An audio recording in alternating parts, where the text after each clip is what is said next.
그렇지만 제가 아메카지를 7, 8년 전부터 좀 입기 시작하면서 최근까지도 입어왔던 이 전반적인 아메카지의 흐름을 이야기를 해보자면,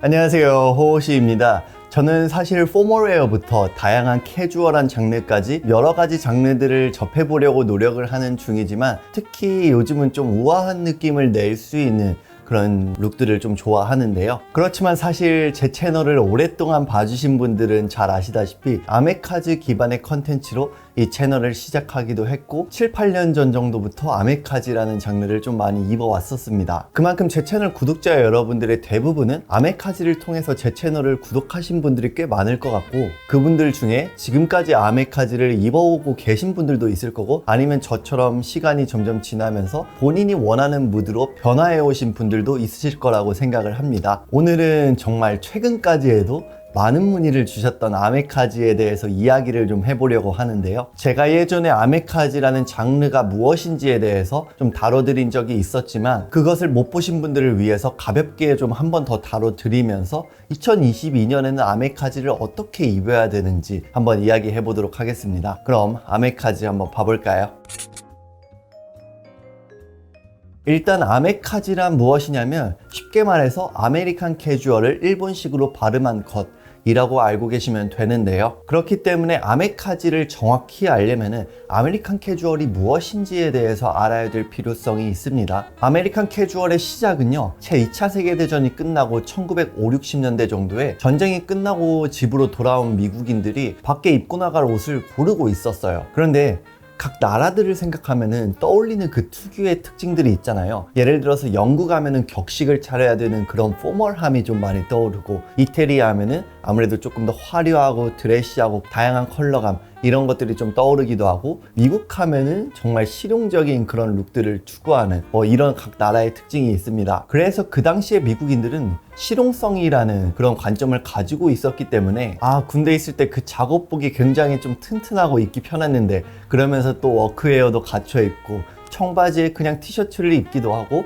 군대 있을 때 추울 때 그 야상이 엄청 따뜻했는데 이러면서 야상을 입기도 하고, 아니면 아웃도어웨어나 스포츠웨어를 입기도 하는 등 정말 어떠한 스타일이다 라고 딱 정의를 내릴 수 없이 마구잡이로 그냥 막 주워서 입고 다녔어요. 이게 바로 아메리칸 캐주얼이라고 생각을 하시면 좋습니다. 정말 특별할 거 없는 스타일이다 라고도 말할 수 있겠죠. 그런데 이렇게 마구잡이로 옷을 입고 나갔는데 일본인들은 그 모습을 보고 와, 멋있다 이러면서 동경을 하게 돼요. 그 이유가 뭐냐면은, 그 시대상으로 봤을 때 미국의 그 대중문화들이 일본에 굉장히 많이 유입되고 있는 시기이기도 하고, 일본은 미국으로부터 강력한 영향력을 받고 있던 시기였기 때문입니다. 덧붙여서 이 시기에 청바지나 아이비 스타일이 아메카지나 아메토라라는 이름으로 일본 패션계를 주도를 하게 됐고요. 이게 바로 아메카지의 시작이라고 말씀드릴 수 있습니다. 이후 1970년대부터 디자이너 브랜드들이 일본에 굉장히 많이 유입이 되기 시작하고, 그 이후부터 이제 빔즈나 유나이티드 에로우즈 같은 그런 편집샵들이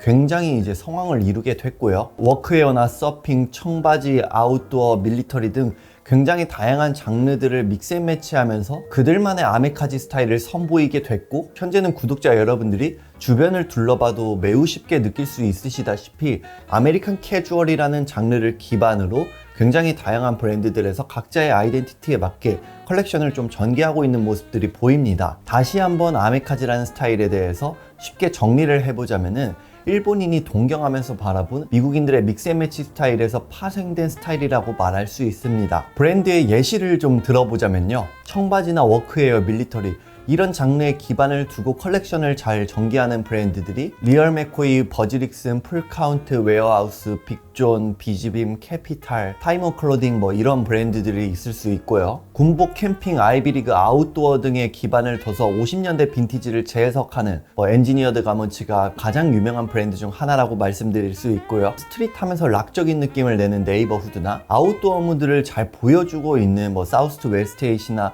나나미카나 노스페이스 퍼플라벨 이런 브랜드들이 있을 수 있고, 조금 더 절제되고 심플한 디자인과 이지한 실루엣을 보여주는 오버슬로우라든지 오디너리 피치가 있을 수도 있겠죠. 제가 언급한 브랜드들은 아메카지에서 대표적인 브랜드들 단지 몇 가지만 좀 이야기를 드린 것 뿐이고, 정말 셀 수 없을 정도로 수많은 브랜드들이 있습니다. 이를 통해서 알 수 있듯이 아메카지라는 장르는 사실 짬뽕 스타일이라고도 말할 수 있기 때문에 정말 이렇게 큰 범위를 좀 지녔고요. 이 큰 카테고리 안에서 어떤 디테일을 가졌는지, 나는 좀 절제된 느낌이 맞아, 나는 좀 워크웨어 느낌이 맞아, 이런 식으로 세분화해서 나눌 수 있는 거죠. 저보다 아메카지에 대해서 훨씬 잘 아시는 분들도 충분히 계실 거고, 저보다 훨씬 잘 입으시는 분들도 많으실 거예요. 그렇지만 제가 아메카지를 7, 8년 전부터 좀 입기 시작하면서 최근까지도 입어왔던 이 전반적인 아메카지의 흐름을 이야기를 해보자면, 7, 8년 전 정도에는 아무래도 밀리터리나 워크웨어 이런 쪽이 굉장히 강세였기 때문에 데님 셋업을 입는다라든지 뉴스보이 캡이나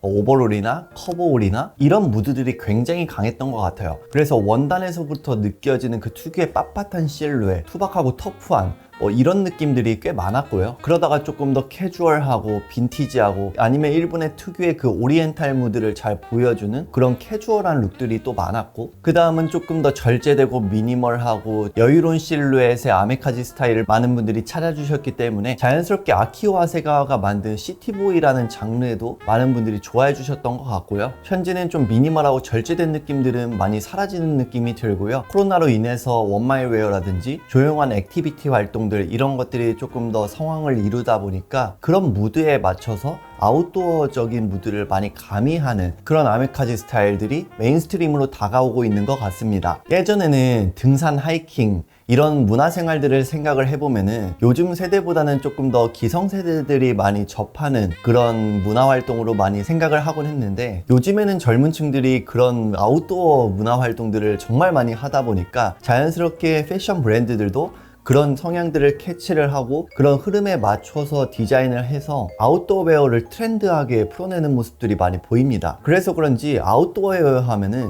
옛날에는 좀 진부하고 올드하지 않나?